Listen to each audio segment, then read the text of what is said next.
Code 3 Americans going to show a quick video here showing how syndications or private placement investments work.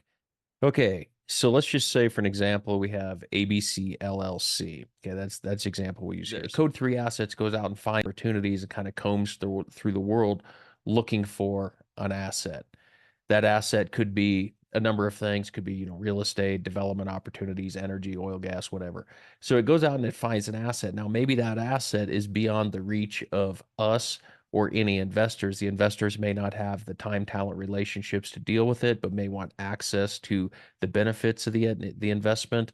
And we may want or access to the benefits of the investment, but obviously once you find so many, eventually you run out of your own capital. So the answer to that then becomes collaboration to bring people together and everybody when they bring their piece of the pie, pretty soon we can put the whole pie together. So that pie would be an LLC. And this example is triangle represents ABC LLC. That would be formed. So no, even if you bought something that's this asset by yourself, you'd be wise to put it in an LLC for asset protection. And in this case, same thing. We have an LLC. It's just not a single member or a two-person partnership or something like that, which I'll explain here. So the LLC gets divided into membership interests, just like if you had your own LLC. And then for the purpose of this example, let's say Class A interest, this would be the investors, which I'll illustrate, get 80% of the deal, and Class B interest get 20% of the deal. These numbers could be 50-50, could be 60-40, could be 90-10, could be a number of things. So then uh, once the asset is found and the LLC is structured, we go out and we have our teams that we put together, accountants and legal teams, put together two primary agreements. One is an operating agreement that every LLC has. If you're familiar with ever looking at an LLC operating agreement, it's the same. Explains how the deal will function, or I'm sorry, not the deal, but the entity, the LLC will function. And then it has a private placement memorandum that we have our securities attorneys put together, and that discloses known risks and things like that about the deal, things investors would need to know. So for this example, let's just say the deal, say we need $5 million, not make it real complicated with debt and all that. Let's just say $5 million.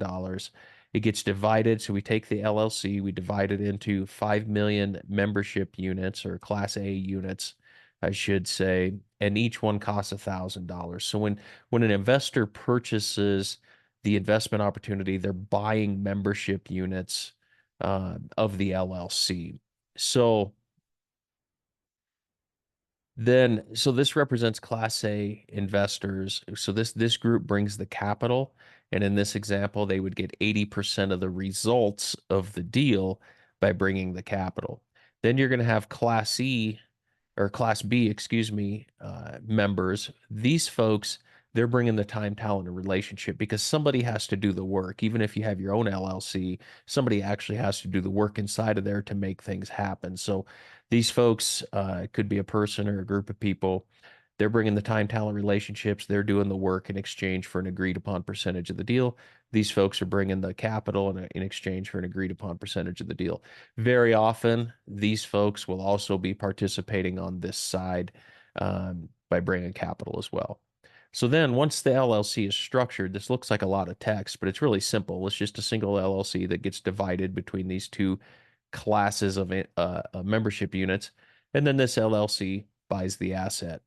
And so it ends up owning the asset. And then, of course, the operating agreement and everything divides up the performance of the deal for all members involved. What I really like about this over Wall Street investments is everybody's interests are aligned.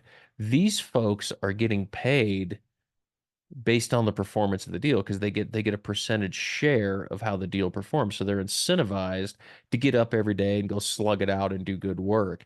Whereas in Wall Street, once they get their fees, they just get fees for assets under management, and that's it. There is no profit sharing and all that as far as typical Main Street investors dumping money into Wall Street. That's kind of how the structure typically works.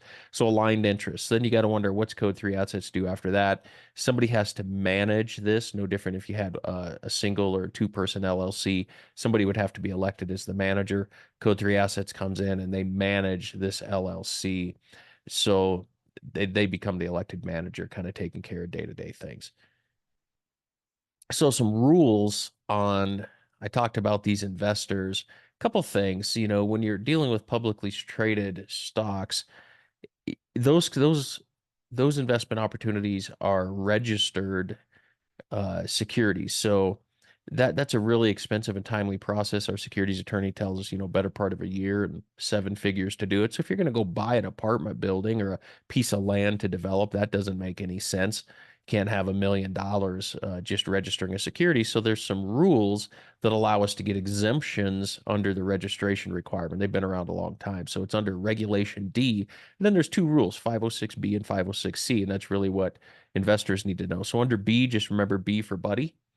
And on this side, the key things you want to know is we can take 35 non-accredited investors, and the biggest thing is there's no advertising allowed, no general solicitation. And this is why we tell folks, if you don't get involved in community events or get on newsletters or fill out investor questionnaires and get to build relationships, let us get to know you, you get to know us, and so forth, you probably won't even hear about an opportunity that comes along because we can't put it out in an email blast or on social media, and it's because of no advertising.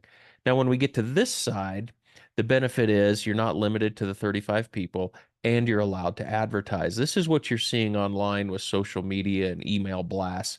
They're operating under a 506C. So we would have to have you fill out a form saying that verifying you're an accredited investor, and I'll explain what that is. Whereas on this side, you do not have to be an accredited investor.